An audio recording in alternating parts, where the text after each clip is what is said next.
Ramataura emimita zinza ani atila kuzinza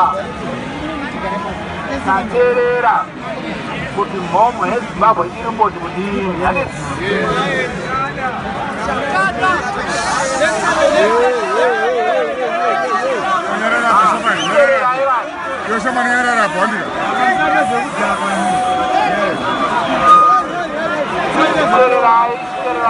Right.